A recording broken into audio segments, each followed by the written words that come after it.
Hi everyone, welcome to my literature saga. ഇന്ന് നമ്മൾ ഒരു റിവിഷൻ സെഷനുമായിട്ടാണ് വന്നിരിക്കുന്നത്. ഒത്തിരി പേര് റിക്വസ്റ്റ് ചെയ്തിട്ടുണ്ടായിരുന്നു ചാപ്റ്റേഴ്സിൻ്റെ എൻഡിൽ ചോദിക്കാൻ സാധ്യതയുള്ള ക്വസ്റ്റ്യൻസ് പറയണമെന്ന്. ഓൾറെഡി നമ്മളത് പറയുന്നുണ്ട്, ഓരോ പോർഷൻ എടുത്തു പോകുമ്പോൾ ഇൻ ബിറ്റ്വീനും പറയുന്നുണ്ട്. അപ്പോൾ എക്സസൈസ് നമ്മൾ ഡിസ്കസ് ചെയ്യുന്നുണ്ടായിരുന്നില്ല. അപ്പോൾ നമുക്ക് ഓൾറെഡി നമ്മൾ 5 ചാപ്റ്റേഴ്സ് കംപ്ലീറ്റ് ചെയ്തു. അതുകൊണ്ട് ഈ 5 ചാപ്റ്റേഴ്സിൽ നിന്നും പല വർഷങ്ങളിലായി ചോദിച്ചിട്ടുള്ള യൂണിവേഴ്സിറ്റി ക്വസ്റ്റ്യൻസ് മാക്സിമം എന്നെ കൊണ്ട് കളക്ട് ചെയ്യാൻ പറ്റാവുന്നത്രയും കളക്ട് ചെയ്തിട്ടുണ്ട്. പിന്നെ അതുപോലെ ഇനിയും ചോദിക്കാൻ സാധ്യതയുള്ള ക്വസ്റ്റ്യൻസിൻ്റെയൊക്കെ ഒരു കളക്ഷനാണ് നമ്മളിതിൽ ഇൻക്ലൂഡ് ചെയ്തിരിക്കുന്നത്. സോ ഫാർ നമ്മൾ കവർ ചെയ്തിട്ടുള്ള chapters: how to write effective sentences, phrases what are they, noun clauses, adverb clauses and conditional clauses. അതിൻ്റെ ഒരു റിവിഷനാണ് നമ്മളിതിൽ ഡീൽ ചെയ്യുന്നത്. ഫസ്റ്റ് ചാപ്റ്ററിൽ നിന്ന് ചോദിക്കാൻ സാധ്യതയുള്ള ക്വസ്റ്റ്യൻസ് എന്ന് പറയുന്നത് ഇമ്പോർട്ടൻ്റ് ആയിട്ടുള്ള ഒരു ക്വസ്റ്റ്യൻ ആണ്. What is an effective sentence, what are the tips four improving your style, or what are the tips four writing effective sentences. എങ്ങനെ വേണമെങ്കിലും ചോദിക്കാം. ഇനി എക്സസൈസ് ആയിട്ട് ചോദിക്കുകയാണെങ്കിൽ ഇതുപോലെ ചോദിക്കാം: ഇംപ്രൂവ് ദ സ്റ്റൈൽ എന്ന് പറഞ്ഞിട്ട് കുറേ സെൻറ്റൻസസ് തരും. തന്നിരിക്കുന്ന സെൻറ്റൻസിൻ്റെ രീതി മാറ്റി എഴുതാനാണ് ആവശ്യപ്പെടുക. അത് നമ്മൾ ഫസ്റ്റ് ചാപ്റ്ററിൽ അങ്ങനെയുള്ള കുറേ കാര്യങ്ങൾ പഠിച്ചു. അതിനൊരു എക്സാമ്പിൾ ആദ്യം നോക്കാം. He is industrious and diligent and works hard. 2017 ചോദിച്ച ഒരു ക്വസ്റ്റ്യൻ ആണ്. ഇതിൻ്റെ സ്റ്റൈൽ ഇംപ്രൂവ് ചെയ്യാനാണ് പറഞ്ഞിരിക്കുന്നത്. ഇത് നമ്മൾ എവിടെയാണ് പഠിച്ചതെന്ന് ഓർക്കുന്നുണ്ടോ? ഹൗ ടു റൈറ്റ് ഇഫക്റ്റീവ് സെൻറ്റൻസസിൽ ഫാൾട്ടി പാരലലിസത്തിലാണ് നമ്മളിത് പഠിച്ചത്. അപ്പോൾ ഇത് ഫാൾട്ടി പാരലലിസത്തിൻ്റെ ഒരു എക്സാമ്പിൾ ആണ്. കാരണം he is industrious and diligent എന്ന് പറയുമ്പോൾ അത് അഡ്ജക്റ്റീവ്സ് ആണ് വന്നിരിക്കുന്നത്. പക്ഷേ ആൻഡ് വർക്ക്സ് ഹാർഡ് എന്ന് പറയുമ്പോഴത്തേക്കും അവിടെ ഒരു ക്ലാസ് ചേഞ്ച് വന്നിട്ടുണ്ട്. ആ വർക്ക്സ് ഹാർഡ് എന്നുള്ളത് നമുക്കൊരു അഡ്ജക്റ്റീവൽ ഫ്രേസ് ആയിട്ട് കൺവേർട്ട് ചെയ്യാമല്ലോ. ഹാർഡ് വർക്കിംഗ് എന്ന് കൊടുക്കാം. He is industrious, diligent and hard working എന്ന് പറഞ്ഞാൽ അവിടെ മൂന്നും ഒരേ ക്ലാസ് ആയിട്ട് കൺവേർട്ടഡ് ആയി. ഇങ്ങനെ നമുക്ക് സ്റ്റൈൽ ഇംപ്രൂവ് ചെയ്യാം. ഇതേ രീതിയിലുള്ളൊരു എക്സസൈസ് നമ്മൾ ആ ചാപ്റ്റർ ഡിസ്കസ് ചെയ്തപ്പോൾ പറഞ്ഞതാണ്. John was taciturn, shy and lacked the courage to face people. അവിടെ ടാസിറ്റേണും ഷൈയും ജോണിനെ വിശേഷിപ്പിക്കുന്ന അഡ്ജക്റ്റീവൽ ഫ്രേസസ് ആണ്. പക്ഷേ lack the courage to face people എന്നുള്ളത് ആ ക്ലാസ് അവിടെ മാറിപ്പോയി. അത് നമുക്ക് ഒരേ ക്ലാസ് ആയിട്ട് കൺവേർട്ട് ചെയ്യാം. എങ്ങനെയാണ്? John was taciturn, shy and lack the courage to face the പീപ്പിളിന് പകരം ഒരു ഒറ്റ വേർഡ് കൊടുക്കുക, 1 വേർഡ് സബ്സ്റ്റിറ്റ്യൂട്ട് കൊടുക്കുക, ടിമിഡ്. അതേ കാര്യം തന്നെയാണ് ഇവിടെയും അപ്ലൈ ചെയ്തിരിക്കുന്നത്. ഇനി അതുപോലെ ഇംപ്രൂവ് ദ സ്റ്റൈൽ എന്ന് പറഞ്ഞിട്ട് ചോദിക്കാൻ സാധ്യതയുള്ള മറ്റ് ക്വസ്റ്റ്യൻസ് ആണ്. നമ്മൾ ആദ്യം പഠിച്ചൊരു ടിപ്പ് ഉണ്ടായിരുന്നു ഇഫക്റ്റീവ് സെൻറ്റൻസസ് എഴുതാനായിട്ടുള്ള. അതിൽ നെഗറ്റീവ് വേർഡ്സ് ആയ നോട്ട്, നോ അതൊക്കെ ഒഴിവാക്കിക്കൊണ്ട് കഴിവതും പോസിറ്റീവായിട്ട് സെൻറ്റൻസ് പറയാൻ ശ്രമിക്കുക അല്ലെങ്കിൽ എഴുതാൻ ശ്രമിക്കുക എന്നുള്ളത് നമ്മൾ പഠിച്ചിരുന്നു. അപ്പം നോട്ട് മാറ്റിയിട്ട് പകരം അതിൻ്റെ ഓപ്പോസിറ്റ് വേർഡ് സബ്സ്റ്റിറ്റ്യൂട്ട് ചെയ്യുക എന്നുള്ളൊരു റൂൾ നമ്മൾ പഠിച്ചിരുന്നു. അതും ഇംപ്രൂവ് ദ സ്റ്റൈൽ എന്ന് പറഞ്ഞായിരിക്കും ചിലപ്പോൾ ചോദിക്കുന്നത്. For example, Sita is not a happy person. ആ നോട്ട് എ ഹാപ്പി പേഴ്സൺ എന്നുള്ളത് മാറ്റി നമുക്ക് അതിൻ്റെ ഓപ്പോസിറ്റ് അല്ലെങ്കിൽ ആൻറ്റണിം സബ്സ്റ്റിറ്റ്യൂട്ട് ചെയ്യാം. Sita is an unhappy person അല്ലെങ്കിൽ Sita is a gloomy person എന്ന് നമുക്ക് റീറൈറ്റ് ചെയ്യാം. അവിടെ അപ്പം മീനിങ്ങും ചേഞ്ച്ഡ് ആയിട്ടില്ല, ആ നെഗറ്റീവ് സെൻസ് കൺവേ ചെയ്തിട്ടുമുണ്ട്, എന്നാൽ സെൻറ്റൻസ് പോസിറ്റീവുമാണ്. അതുപോലെ മറ്റൊരു എക്സാമ്പിൾ നോക്കാം. He is not an honest guy. Not an honest guy എന്നുള്ളതിൻ്റെ ഓപ്പോസിറ്റ് നോക്കുക. ഓണസ്റ്റിൻ്റെ ഓപ്പോസിറ്റ് ഏതാണ്? ഹി ഈസ് ഡിസോണസ്റ്റ് അല്ലെങ്കിൽ ഹി ഈസ് ഡിസീറ്റ്ഫുൾ എന്നൊക്കെ നമുക്ക് പറയാം. അതുപോലെ ചിലപ്പോഴൊക്കെ നമുക്ക് എക്സാക്റ്റ് ഓപ്പോസിറ്റ് വേർഡ് കിട്ടണമെന്നില്ല, അതിനോട് സിമിലർ ആയിട്ട് മീനിങ് വരുന്ന വേർഡ്സ് നമുക്ക് കൊടുക്കാം. For example, he is not a hard working person. Not a hard working എന്നുള്ളത് നമുക്ക് ലേസി എന്ന് നമുക്ക് സബ്സ്റ്റിറ്റ്യൂട്ട് ചെയ്യാം. He is a lazy person എന്ന് പറഞ്ഞാലും അതേ അർത്ഥം തന്നെയാണ് വരുന്നത്, പക്ഷേ സെൻറ്റൻസ് അവിടെ പോസിറ്റീവായി. അതുപോലെ മറ്റൊരു എക്സാമ്പിൾ നോക്കാം. The popes of the renaissance were not interested in theology. അവിടെ നമുക്ക് നോട്ട് ഇൻട്രസ്റ്റഡ് എന്നുള്ള ആ ഒരു നെഗറ്റീവ് വേർഡ് മാറ്റിയിട്ട് പകരം സെൻറ്റൻസ് ഒന്ന് പോസിറ്റീവ് ആക്കണം. എന്നാൽ ആ നെഗറ്റീവ് മീനിങ് മാറാനും പാടില്ല. ഈ നോട്ട് ഇൻട്രസ്റ്റഡ് എന്നുള്ളതിന് നമുക്കൊരു 1 വേർഡ് സബ്സ്റ്റിറ്റ്യൂട്ട് കൊടുക്കാം, അൺഇൻട്രസ്റ്റഡ് എന്ന് കൊടുക്കാം. അതായത് ഇൻട്രസ്റ്റഡിൻ്റെ ഓപ്പോസിറ്റ് ആണ് നമ്മൾ അവിടെ എടുത്തിരിക്കുന്നത്, അൺഇൻട്രസ്റ്റഡ്. അപ്പോൾ നമുക്കത് എങ്ങനെ റീറൈറ്റ് ചെയ്യാം? The popes of renaissance were uninterested in theology. എപ്പോഴും ഓർക്കുക, അൺഇൻട്രസ്റ്റഡ് ആണ് ഇൻട്രസ്റ്റഡിൻ്റെ ഓപ്പോസിറ്റ് അല്ലെങ്കിൽ ആൻറ്റണിം. ഒരിക്കലും ഡിസ്ഇൻട്രസ്റ്റഡ് അല്ല, തെറ്റിപ്പോകരുത്. കാരണം ഡിസ്ഇൻട്രസ്റ്റഡ് എന്ന് പറയുമ്പോൾ നിഷ്പക്ഷമായിട്ടുള്ള എന്നുള്ളൊരു മീനിങ് ആണ് വരുന്നത്. ഓക്കെ, അൺഇൻട്രസ്റ്റഡ് ആണ് ഇൻട്രസ്റ്റ് ഇല്ലാത്തത് എന്നുള്ള മീനിങ് വരുന്നത്. അതുപോലെ മറ്റൊരു എക്സാമ്പിൾ നോക്കുക. She was not certain how to respond. ആ നോട്ട് സർട്ടൻ നമുക്കൊന്ന് മാറ്റി സെന്റൻസ് ഒന്ന് പോസിറ്റീവ് ആക്കണം. അതിന് സർട്ടന്റെ ഓപ്പോസിറ്റ് ഏതാണെന്ന് നോക്കുക. സർട്ടന്റെ ഓപ്പോസിറ്റ് അല്ലെങ്കിൽ ആന്റണിം അൺസർട്ടൻ ആണ്. So she was uncertain how to respond. അപ്പോൾ സെന്റൻസ് അവിടെ ഇംപ്രൂവ്ഡ് ആയി. അതുപോലെ തന്നെ വരുന്നൊരു എക്സാമ്പിൾ ആണ് she was not aware of the impending danger. Not aware ആണ് നമുക്ക് അവിടെ മാറ്റേണ്ടത് അല്ലേ. അപ്പോൾ അവെയറിന്റെ ഓപ്പോസിറ്റ് ഏതാണ്? Unaware. So she was unaware of the impending danger. അതാണ് ആൻസർ. അടുത്ത നോക്കുക. Reema was not comfortable about driving John's car. ആ നോട്ട് കംഫർട്ടബിൾ നമുക്ക് മാറ്റണം. അതിന് നമ്മൾ കംഫർട്ടബിളിന്റെ ഓപ്പോസിറ്റ് അല്ലെങ്കിൽ ആന്റണിം ഏതാണെന്ന് നോക്കുക. ഏതാണ്? അൺകംഫർട്ടബിൾ ആണ്. സോ നമുക്കത് നോട്ട് കംഫർട്ടബിൾ മാറ്റിയിട്ട് പകരം അൺകംഫർട്ടബിൾ കൊടുക്കാം. Reema was uncomfortable about driving John's car. ഇങ്ങനെയായിരിക്കും വരിക. അതുപോലെ വൺ വേർഡ് സബ്സ്റ്റിറ്റ്യൂട്ട് ചോദിക്കാൻ സാധ്യതയുണ്ട്. അത് ഫസ്റ്റ് ചാപ്റ്ററിൽ തന്നെ ഹൗ ടു റൈറ്റ് ഇഫക്റ്റീവ് സെന്റൻസസിലെ ടിപ്പ് നമ്പർ 6 അത് വരുന്നത്. I heard from the kitchen the sound of the cutlery falling on the plates. അവിടെ സൗണ്ട് ഓഫ് ദ കട്ട്ലറി എന്ന് പറയുമ്പോൾ ഒരു സ്പെസിഫിക് സൗണ്ട് ഉണ്ട്. അതാണ് ക്ലാറ്റർ. അത് വെച്ച് നമ്മളത് സബ്സ്റ്റിറ്റ്യൂട്ട് ചെയ്യാണ്. I heard the clatter of the cutlery falling on the plate. അപ്പോൾ സെന്റൻസ് കുറച്ചും കൂടെ ഇംപ്രൂവ്ഡ് ആയി. അതുപോലെ മറ്റൊരു എക്സാമ്പിൾ ആണ് he is a person who loves mankind. അത് നമുക്ക് എങ്ങനെ ഇംപ്രൂവ് ചെയ്യാം? വൺ ഹു ലവ്സ് മാൻകൈൻഡ് എന്നുള്ളതിന് ഒരു ഒറ്റ വേർഡ് ഉണ്ട്, ഫിലൻത്രോപ്പിസ്റ്റ്. അപ്പോൾ ആ സെന്റൻസിന് നമുക്ക് ഇങ്ങനെ എഴുതാം, ഹി ഇസ് എ ഫിലൻത്രോപ്പിസ്റ്റ്. അതുപോലെ മറ്റൊരു എക്സാമ്പിൾ നോക്കുക. Sheela always try to see the brightest side of everything. എല്ലാത്തിൻ്റെയും നല്ല വശം കാണുന്നയാളെ നമ്മൾ ഒരു പേര് വിളിക്കും ഒപ്റ്റിമിസ്റ്റിക് എന്ന്. അപ്പോൾ നമുക്കത് ഒരു വൺ വേർഡ് സബ്സ്റ്റിറ്റ്യൂഷൻ കൊടുക്കാം. ഷീല ഇസ് ഒപ്റ്റിമിസ്റ്റിക് എന്ന് പറഞ്ഞാൽ അവിടെ സ്റ്റൈൽ ഇംപ്രൂവ്ഡ് ആയി. അതുപോലെ he does not believe in God. ഗോഡിൽ ബിലീവ് ചെയ്യാത്ത ആളുകളെ നമ്മൾ വിളിക്കുന്ന ഒറ്റ വാക്കുണ്ട്, എത്തീയിസ്റ്റ് എന്നാണ്. അപ്പോൾ നമുക്ക് അത് ഇങ്ങനെ റീറൈറ്റ് ചെയ്യാം, ഹി ഇസ് ആൻ എത്തീയിസ്റ്റ്. അതുപോലെ മറ്റൊരു എക്സാമ്പിൾ ആണ് the major theme of Gabriel Garcia Marquez's novella the chronicle of a death foretold is the killing of a person by another.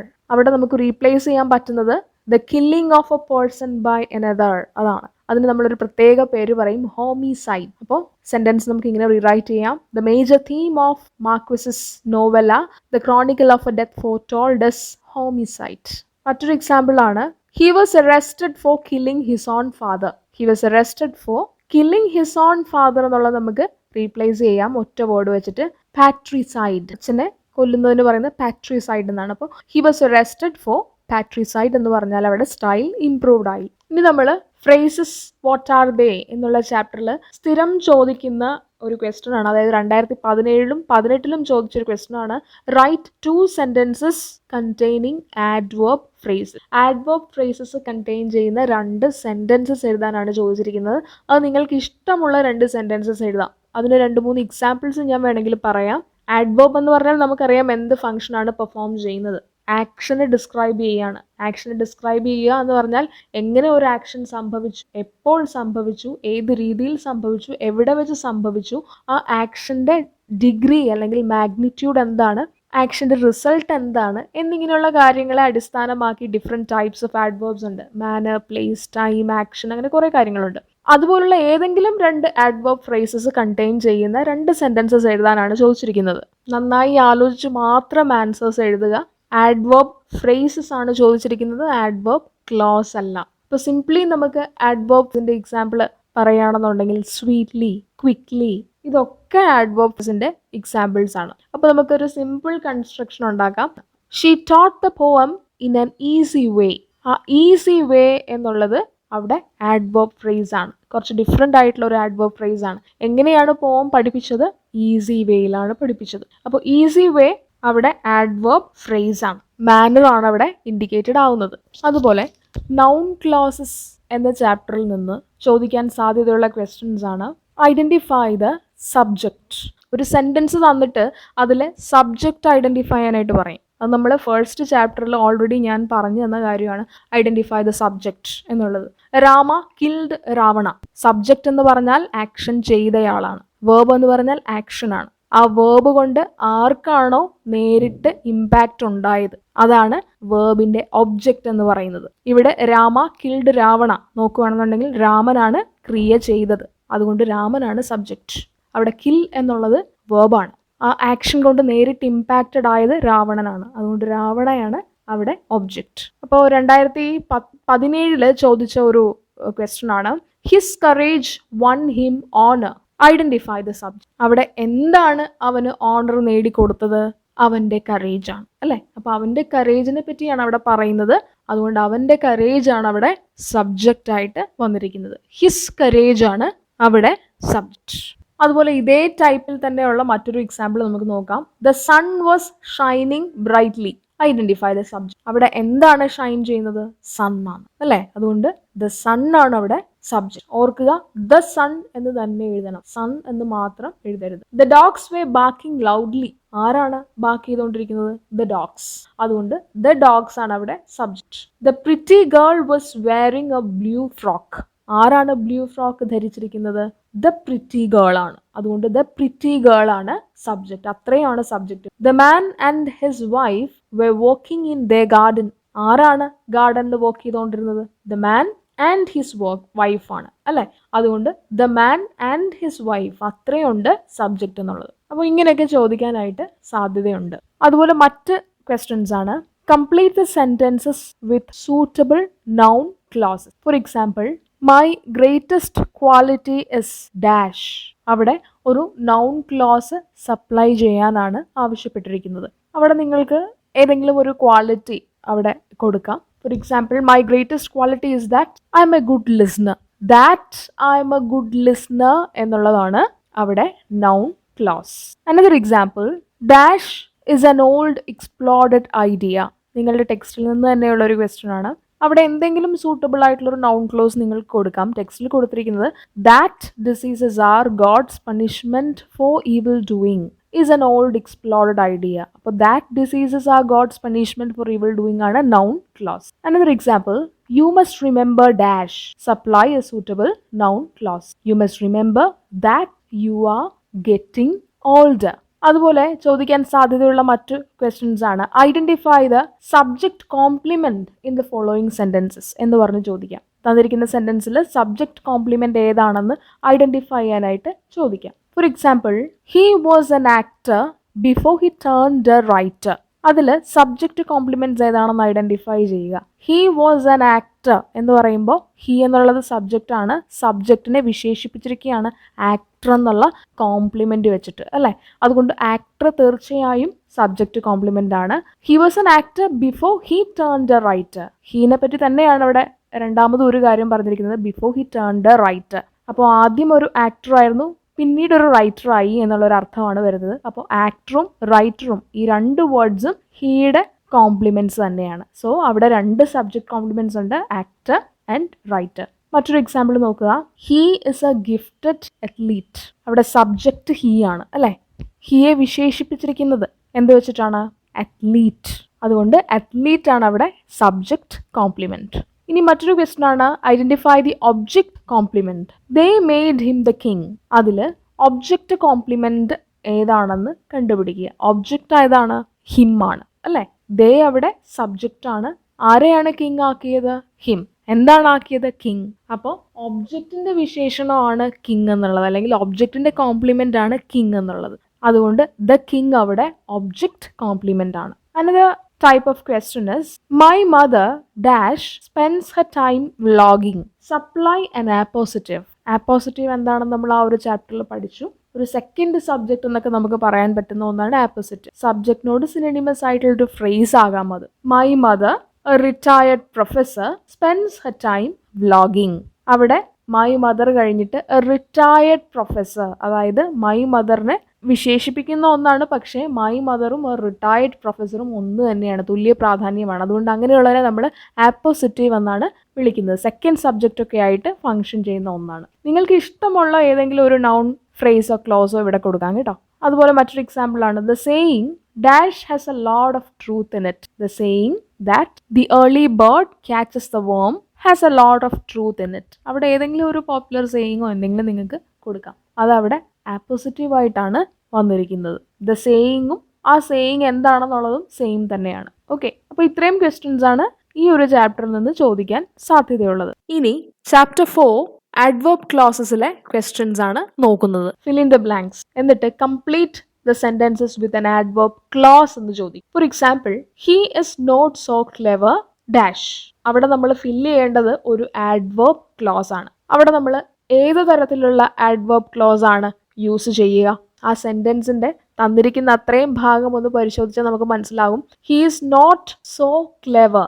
ആ സോ വന്നിരിക്കുന്നത്, സോ കഴിഞ്ഞാൽ പിന്നെ ദാറ്റ് ആണ് വരേണ്ടത്. ശരിക്കും അത് adverb clause of result ആണ് അവിടെ ശരിക്കും നമ്മൾ ചേർക്കേണ്ടത്. he is not so clever that he lost all the business. അവിടെ so that ആണ്, റിസൾട്ട് ക്ലോസിലാണ് ഇത് വരുന്നത്. he is not so clever that he lost all the business. അവൻ അത്രയ്ക്ക് ക്ലെവർ അല്ലായിരുന്നു, അതുകൊണ്ട് ദാറ്റ് എന്നുള്ളത് അതുകൊണ്ട് അതിന്റെ റിസൾട്ടാണ് that he lost all the business. അവന്റെ ബിസിനസ് മുഴുവൻ അവന് നഷ്ടമായി.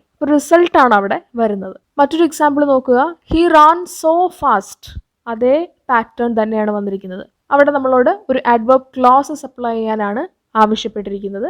സോ വന്നതുകൊണ്ട് നമുക്കറിയാം അതും റിസൾട്ട് തന്നെയാണ്. He ran so fast and റിസൾട്ടായിട്ട് എന്ത് സംഭവിച്ചോ നിങ്ങൾക്ക് ഇഷ്ടമുള്ളത് എഴുതാം. ഇവിടെ ഞാൻ എഴുതുന്നത് he ran so fast that nobody could catch him. പലരും തെറ്റായിട്ട് he ran so fast so that nobody could catch him എന്ന് പറയാറുണ്ട്. ഓൾറെഡി ഒരു സോ വന്നതുകൊണ്ട് വീണ്ടും സോ നമ്മൾ ദാറ്റിന്റെ തൊട്ട് മുന്നേ ചേർക്കേണ്ട ആവശ്യമില്ല, ദാറ്റ് മാത്രം ചേർത്ത് കൊടുത്താൽ മതിയാവും. He ran so fast that nobody could catch him. അങ്ങനെയാണ് അതിന്റെ റൈറ്റ് കൺസ്ട്രക്ഷൻ വരുന്നത്. നോബഡി കുഡ് ക്യാച്ച് ഹിം അത് adverb clause ആണ്. അതുപോലെ മറ്റൊരു എക്സാമ്പിൾ നമുക്ക് നോക്കാം. The flood was too fatal. Supply an adverb clause. ഇതേ പാറ്റേൺ തന്നെയാണ്. The flood was too fatal എന്ന് പറഞ്ഞാൽ ടു എന്ന് പറഞ്ഞാൽ സോയുടെ തന്നെ ഒരു അർത്ഥമാണ് വരുന്നത്. That many people perished. അങ്ങനെ നമുക്കത് കംപ്ലീറ്റ് ചെയ്യാം. ദാറ്റ് മെനി പീപ്പിൾ പെരിഷ്ഡ് ആണ് അവിടെ adverb clause. അതുപോലെ മറ്റൊരു എക്സാമ്പിൾ ആണ് they fought so bravely. അവിടെ നമുക്ക് എന്ത് കൊടുക്കാം? That the enemy fled. അവർ അത്രയും ബ്രേവ് ആയി ഫൈറ്റ് ചെയ്തു, അതിന്റെ റിസൾട്ടായിട്ട് എനിമി ഓടിക്കളഞ്ഞു എന്നുള്ളൊരു അർത്ഥമാണ് വരുന്നത്. മറ്റൊരു എക്സാമ്പിൾ ആണ് ഹി ബിക്കെയിം സോ വീക്ക്. അവൻ നല്ലതുപോലെ വീക്കായി, അതിന്റെ റിസൾട്ടായിട്ട് എന്ത് സംഭവിച്ചു? That he could hardly walk properly. That he could hardly walk properly ആണ് അവിടെ adverb clause ആയിട്ട് വരുന്നത്. ഈ സോ വന്നു കഴിഞ്ഞാൽ അല്ലെങ്കിൽ ടു വന്നു കഴിഞ്ഞാൽ നമുക്ക് ദാറ്റ് യൂസ് ചെയ്ത് നമുക്കൊരു adverb clause സപ്ലൈ ചെയ്യാം. അത് റിസൾട്ടാണ് അവിടെ ഇൻഡിക്കേറ്റഡ് ആവുന്നത്. ഒരു ആക്ഷൻ ആയിരിക്കും ആദ്യത്തെ ഭാഗത്ത് പറയുന്നത്, പിന്നീട് അതിന്റെ റിസൾട്ട് ആയിരിക്കും നമ്മൾ രണ്ടാമത്തെ ഭാഗത്ത് കൊടുക്കുന്നത്. ഈ ഒരു പാറ്റേണിൽ മാത്രമാണ്. അല്ലാതെയും ചോദിക്കാം സപ്ലൈ an adverb clause എന്ന് പറഞ്ഞിട്ട് ഇങ്ങനെയും ചോദിക്കാം. Dash it reached the destination on time. ബ്രാക്കറ്റിൽ സപ്ലൈ എ കൺസെഷൻ ക്ലോസ് എന്ന് ചോദിക്കുകയാണ്. അപ്പൊ കൺസെഷൻ ക്ലോസ് എന്താണെന്ന് നമുക്കറിയാം. ഡിപ്പെൻഡന്റ് ക്ലോസിൽ പറയുന്ന കാര്യങ്ങളുടെ വെളിച്ചത്തിൽ നമ്മൾ മെയിൻ ക്ലോസിനെ അനലൈസ് ചെയ്യുകയാണെന്നുണ്ടെങ്കിൽ മെയിൻ ക്ലോസിൽ പറയുന്ന കാര്യങ്ങൾ സർപ്രൈസിങ് ആയിരിക്കും. പലപ്പോഴും കൺസെഷൻ ക്ലോസ് തുടങ്ങുന്നത് though, although, while, whereas, if, as ഇതൊക്കെ കൊണ്ടാണ്. അപ്പോൾ ഇവിടെ dash it reach the destination on time ആണ്. അവിടെ ഏത് കൺസെഷൻ ക്ലോസ് ആയിരിക്കും നിങ്ങൾ കൊടുക്കുന്നത്? Though the train or though the bus started late it reach the destination on time എന്ന് കൊടുക്കാം. അതുപോലെ മറ്റൊരു എക്സാമ്പിൾ ആണ് everyone had stopped eating dash supply A temporal close എന്ന് ചോദിക്കുകയാണ്. എന്താണ് ടെമ്പറൽ ക്ലോസ്? ടെമ്പറൽ ക്ലോസ് അല്ലെങ്കിൽ ടൈം ക്ലോസ് എന്ന് പറയും. ടൈം ഇൻഡിക്കേറ്റ് ചെയ്യുന്ന ഏതെങ്കിലും ഒരു adverb clause ആണ് നമ്മൾ അവിടെ സപ്ലൈ ചെയ്യേണ്ടത്. ഈ ടൈം ഇൻഡിക്കേറ്റ് ചെയ്യുന്ന adverb clauses ബിഗിൻ ചെയ്യുന്നത് അല്ലെങ്കിൽ അതിനെ ഇൻട്രൊഡ്യൂസ് ചെയ്യുന്നത് ഏതൊക്കെ സബോർഡിനേറ്റേഴ്സ് ആണ്? When, while, before, after, till, as long as soon as etcetera ഇതൊക്കെയാണ്. ഇതിലേതെങ്കിലും ഒന്ന് വെച്ചിട്ട് നിങ്ങൾക്കൊരു adverb clause അവിടെ സപ്ലൈ ചെയ്യാം. Every one had stopped eating before the function commenced. Function തുടങ്ങുന്നതിന് മുന്നേ എല്ലാവരും ഭക്ഷണം കഴിക്കാൻ നിർത്തിയിരുന്നു എന്നുള്ളതാണ്. അപ്പോൾ ബിഫോർ ദ ഫംഗ്ഷൻ കമൻസ്ഡ് അവിടെ ബിഫോർ ആണ് ഞാൻ യൂസ് ചെയ്തിരിക്കുന്നത്.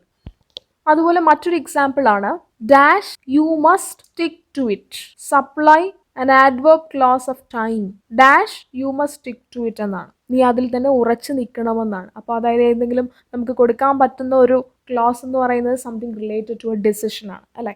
Once you have made a decision you must stick to it എന്ന് പറഞ്ഞാൽ അത് കറക്റ്റ് ആയിരിക്കും, അപ്രോപ്രിയേറ്റ് ആയിരിക്കും. അതുപോലെ മറ്റൊരു എക്സാമ്പിൾ ആണ് dash there is a way supply an adverb clause of place dash there is a way. ഈ adverb clause of place സാധാരണ ഏതൊക്കെ സബോർഡിനേറ്റേഴ്സ് വെച്ചിട്ടാണ് തുടങ്ങുന്നത് ഓർക്കുന്നുണ്ടോ? വേർ, വേറെവർ, ഇതൊക്കെ വെച്ചിട്ടാണ് adverb clause of placeനെ ഇൻട്രൊഡ്യൂസ് ചെയ്യുന്നത്. അപ്പോൾ ഇത് ഒരു പോപ്പുലർ സേയിങ്ങിന്റെ ഒരു ഭാഗം കൂടിയാണ്. Dash there is a way, നിങ്ങൾക്ക് ഗസ് ചെയ്യാവുന്നതേ ഉള്ളൂ. Where there is a will there is a way. അപ്പോൾ where there is a will എന്നുള്ളത് പ്ലേസ് ആണ് ഇൻഡിക്കേറ്റ് ചെയ്യുന്നത്. അതുപോലെ പ്ലേസിന്റെ മറ്റൊരു എക്സാമ്പിളൂടെ നമുക്ക് നോക്കാം. This is the house dash supply an adverb clause of place. എന്താ കൊടുക്കുക? This is the house where I leave എന്ന് കൊടുത്താൽ അത് അപ്രോപ്രിയേറ്റ് ആയിരിക്കും. ഇപ്പൊ ഞാൻ പറയുന്നത് തന്നെ കൊടുക്കണമെന്ന് നിർബന്ധമില്ല, നിങ്ങൾ ആലോചിച്ച് കറക്റ്റ് ആയിട്ടുള്ള ഒരെണ്ണം സപ്ലൈ ചെയ്യുക. ഇത് മോഡൽ മാത്രമാണ്, ഇത് തന്നെ ആയിരിക്കില്ല എക്സാമിന് ചോദിക്കുന്നത്, ഇതിൽ നിന്ന് ഒരുപാട് ഡിഫറെൻ്റ് ആയിട്ടായിരിക്കും ചിലപ്പോൾ ചോദിക്കുന്നത്. അപ്പോൾ ഇങ്ങനെയൊക്കെ ചോദിക്കാം. Supply, adverb clause of place, concession, time, ടൈമിന് ടെമ്പറൽ ക്ലോസ് എന്നും പറയാറുണ്ട്, മാനർ, റിസൾട്ട്, ഇങ്ങനെയൊക്കെ ചോദിക്കാനായിട്ട് സാധ്യതയുണ്ട്. ഇത് 2018-ലും 2017-ലും ഇതേ രീതിയിലുള്ള ക്വസ്റ്റ്യൻസ് ചോദിച്ചിട്ടുണ്ട്. ഇനി മറ്റൊരു ക്വസ്റ്റ്യൻ ആണ് ഇതേ ചാപ്റ്ററിൽ നിന്ന് ചോദിക്കാൻ സാധ്യതയുള്ളത്. I have to reach the office ബ്രാക്കറ്റിൽ 2 ഓപ്ഷൻസ് തന്നിട്ടുണ്ട്. By 9:30, usually. എന്നിട്ട് ക്വസ്റ്റ്യൻ ഇതാണ്, insert adverbs in suitable positions. 2018-ൽ ചോദിച്ച ക്വസ്റ്റ്യൻ ആണ്. I have to reach the office, അതാണ് സെന്റൻസ്. ഈ സെന്റൻസിന്റെ ബിറ്റ്വീനിൽ നമ്മൾ സൂറ്റബിൾ ആയിട്ടുള്ള ആഡ്വേർബ്സ് കൊടുക്കുക, അല്ലെങ്കിൽ ആഡ്വേർബ് ഫ്രേസസ് കൊടുക്കുക. അത് ബ്രാക്കറ്റിൽ തന്നിട്ടുമുണ്ട്. അത് എവിടൊക്കെയാണ് നമ്മൾ ഇൻസേർട്ട് ചെയ്യേണ്ടത് എന്നുള്ളൊരു കാര്യം മാത്രമേ നമ്മൾ ചെയ്യേണ്ടതുള്ളൂ. തന്നിരിക്കുന്നത് ബൈ 9:30-യും യൂഷ്വലിയുമാണ്. അവിടെ നമ്മൾ എവിടൊക്കെയാണ് ഇത് രണ്ടും ഇൻസേർട്ട് ചെയ്യുക എന്ന് ആലോചിച്ച് നോക്കുക. യൂഷ്വലി എന്നുള്ള ആഡ്വേർബ് അല്ലെങ്കിൽ ആഡ്വേർബ് ഫ്രേസ് അത് റെഫർ ചെയ്യുന്നത് നമ്മൾ സ്ഥിരമായി ചെയ്യുന്ന ഒരു കാര്യത്തെയാണ്. It refers to what typically or normally happens, അല്ലേ?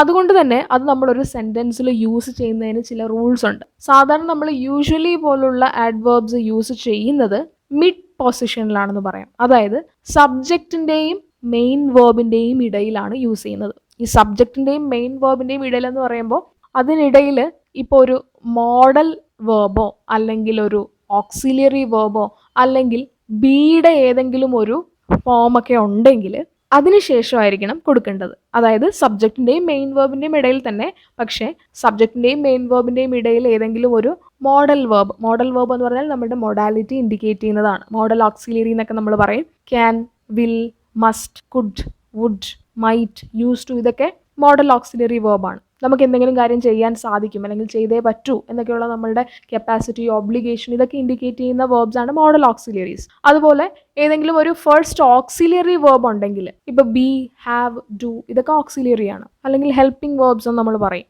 ഇതൊക്കെ ഉണ്ടെങ്കിൽ ഇതിന് ശേഷവും ആയിരിക്കണം യൂഷ്വലി പ്ലേസ് ചെയ്യേണ്ടത്. അപ്പോൾ സബ്ജക്റ്റിന്റെയും മെയിൻ വേർബിന്റെയും ഇടയിൽ ആയിരിക്കണം ഇത് വരേണ്ടത്. പക്ഷേ സബ്ജക്റ്റിന്റെയും മെയിൻ വേർബിന്റെയും ഇടയിൽ ഈ പറഞ്ഞ ഏതെങ്കിലും ഉണ്ടെങ്കിൽ, മോഡൽ വേർബോ ഫസ്റ്റ് ഓക്സിലിയറിയോ ഒക്കെ ഉണ്ടെങ്കിൽ അതിനുശേഷമായിരിക്കണം. അപ്പോൾ ഈ സെന്റൻസ് ഒന്ന് നിങ്ങളൊന്ന് എടുത്ത് നോക്കിക്കേ. I have to reach the office, അവിടെ സബ്ജക്റ്റ് എന്ന് പറഞ്ഞാൽ ഐ ആണ്, മെയിൻ വേർബ് എന്ന് പറഞ്ഞാൽ റീച്ച് ആണ്. അപ്പോൾ ഐയുടെയും റീച്ചിന്റെയും ഇടയിൽ എവിടെയെങ്കിലും ആയിരിക്കണം യൂഷ്വലി വരേണ്ടത്. പക്ഷേ ഈ സബ്ജക്റ്റായ ഐയുടെയും മെയിൻ വേർബായ റീച്ചിന്റെയും ഇടയിൽ ഒരു ഹാവ് ടു ഉണ്ട്. അവിടെ ഹാവ് ടു എന്നുള്ളത്, അതിൽ ഹാവ് ഒരു ഓക്സിലിയറി ആണ്. ബി, ഹാവ്, ഡു, അതിൽ ഹാവ് ആണ് വന്നിരിക്കുന്നത്. അപ്പോൾ അതുകൊണ്ട് അതൊരു ഓക്സിലിയറി ആയതുകൊണ്ട് ആ ഹാവിനും ശേഷമായിരിക്കണം യൂഷ്വലി വരേണ്ടത്. അപ്പോൾ ഹാവും ടൂവും നമ്മൾ ഒരുമിച്ചാണ് വായിക്കുന്നത്. അപ്പോൾ I have to usually reach, അങ്ങനെ വേണം വരാൻ. I have to usually reach the office. ബാക്കി നിങ്ങൾക്ക് ബൈ 9:30 എന്ന് കൊടുക്കാം. അപ്പോൾ ബൈ 9:30യുടെ കാര്യത്തിൽ കൂടുതൽ പേർക്ക് കൺഫ്യൂഷൻ ഇല്ലായിരുന്നു എന്ന് വിചാരിക്കുന്നു. സാധാരണ നമ്മൾ എൻഡിലാണ് ടൈം പറയുന്നത്. അപ്പോൾ ഇതാണ് അതിൻ്റെ right structure. I have to usually reach the office by 9:30. അല്ലാതെ ചിലർ I have usually to reach the office എന്ന് പറഞ്ഞാൽ തെറ്റാണ്. അതുപോലെ I have to reach the office usually by 9:30 എന്ന് പറഞ്ഞാലും തെറ്റാണ്. യൂഷ്വലി യൂസ് ചെയ്യേണ്ടതിനൊരു രീതിയുണ്ട്. ഇത് സ്ഥിരം ചോദിക്കുന്ന ഒരു ക്വസ്റ്റ്യൻ ആണ്. ഇനി കണ്ടീഷണൽ ക്ലോസസ് എന്നുള്ള ചാപ്റ്ററിൽ നിന്ന് ചോദിക്കാൻ സാധ്യതയുള്ള ക്വസ്റ്റ്യൻസ് ആണ് നമ്മൾ നോക്കുന്നത്. What is a conditional clause? Give examples.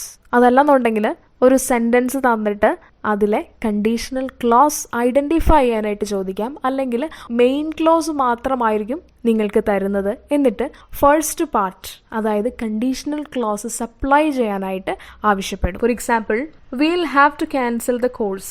Supply a conditional clause beginning with unless. Supply a conditional clause beginning with unless ആണ് പറഞ്ഞിരിക്കുന്നത് അല്ലേ. അപ്പോൾ unless ഒരു നെഗറ്റീവ് കണ്ടീഷൻ ആണ് എക്സ്പ്രസ് ചെയ്യേണ്ടത്.